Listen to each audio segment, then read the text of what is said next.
Estas son las primeras lluvias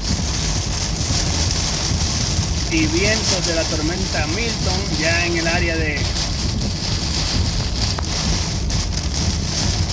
Palm Beach County. Comienza a sentirse su presencia. Las ráfagas que van a tocar esta área.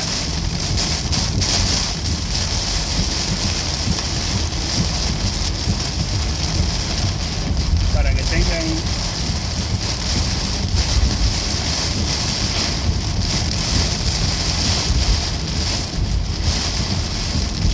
información de primera mano